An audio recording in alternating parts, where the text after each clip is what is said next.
you're given, that's how we live it. Don't be mad at the system, it's simply how we've existed. The new GTA Online DLC sucks.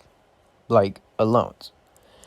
In my opinion, it is one of the worst DLCs we have seen in the game. And why is this, you may ask? Well, I think it's a very lazy DLC. And I know what you're thinking, it's quite a bold statement to put out there that this DLC completely sucks, but the truth is, it really does suck. It really doesn't offer that much to the player if you look at it. Rockstar could definitely made this DLC within less than a week. So what makes this so special and hyped? Well, who really knows? Let's take a look at why I think this is one of the worst DLCs to come to GTA Online. Starting with the lazy car interiors. On the screen you can see an example of this. This is going to be in the new Audi, which is coming to the game. It's an electric SUV. Look at this. This looks like a 1980s car, or even older interior. It has absolutely no modern characteristics. In the brand new Audi, the new Audi has a huge screen in the middle, which is really cool looking. In this, it looks like an old grandma's car. It has absolutely no technology at all in it, and it's completely bog standard. And if you didn't already know, they've been using this interior since 2013. Yes, 2013 was almost 10 years ago. So why on earth does it give them the right to keep reusing this rubbish interior, which has nothing to do with a brand new vehicle? Because in real life, this vehicle is very new. It only came out within at least the last 2 years.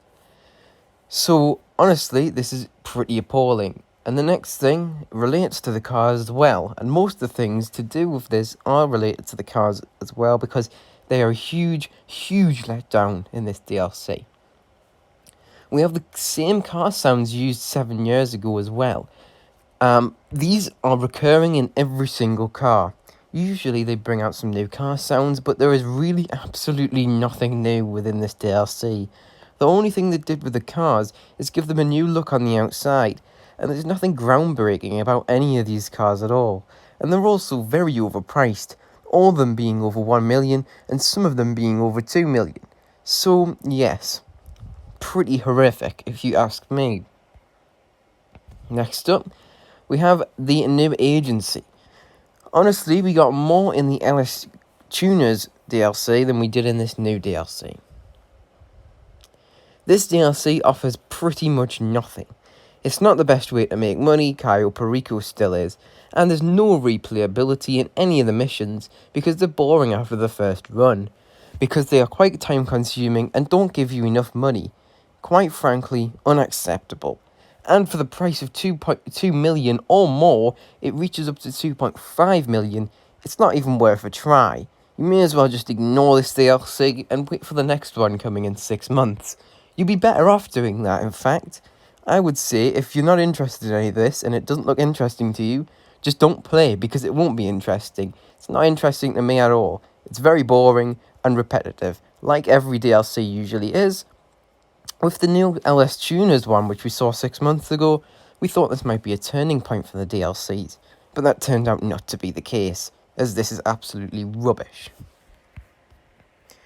Oh wow, we have Dr. Dre in the house. Yeah, he's not been irrelevant. He's been relevant like 20 years ago, but now he's absolutely irrelevant.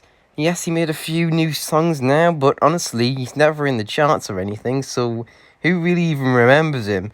The only reason why we really remember him is because he's been brought up again. Otherwise, we probably would be listening to different music, unless you're a hardcore fan of him, of course, which, of course, is fine, but really, out of anything they could have put in the game, Dr. Dre kinda seems a bit out of place, but I guess they were going for a gangster-type vibe, which is kind of weird for a whole DLC around it, when they could have done another water DLC, where they had more submarines, etc. Here's a new look at the new baller.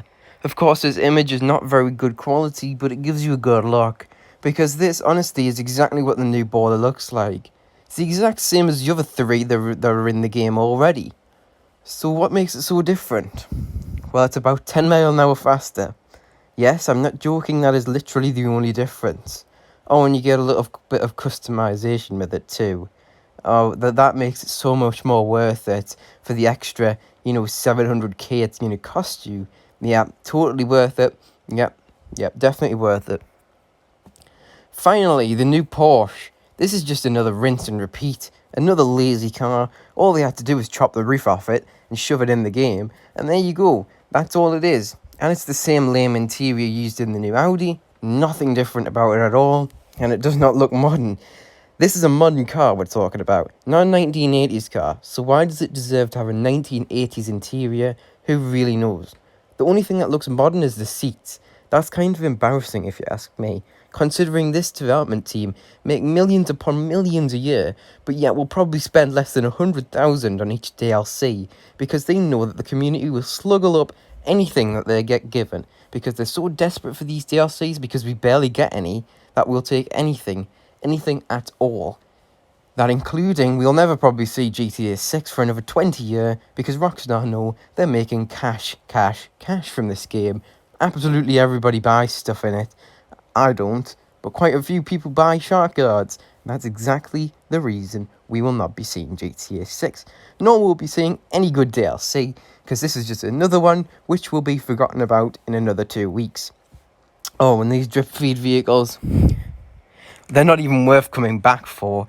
There's 2 new bikes in the game, these priced from 1.9 million to 2.5 million, this making some of these the most expensive regular vehicles in the game. And they're not that special neither. The 1.9 million bike is way better than the 2.5 million, and it's still nothing special. It's not groundbreaking. It's not the fastest vehicle in the game. Utter rubbish. And Rockstar, I hope you're happy with this DLC, because it is rubbish. It is possibly one of the worst DLCs I've seen ever to come to a game, and considering this is a complete billionaire company, they have absolutely ruined this game with these rubbish DLCs which look out of place. Oh, and can I mention something? That half of the cars that came on release have never seen an update to their looks. Therefore, they look so outdated compared to the new vehicles. It looks like we've got some kind of different country vibe going on. Some of the new vehicles are huge and chunky like American cars, and the old vehicles are short and stubby, which make them completely different ratios. They just look appalling. And yes, the new cars do look way better, but I think we need a bit of a facelift on the old cars.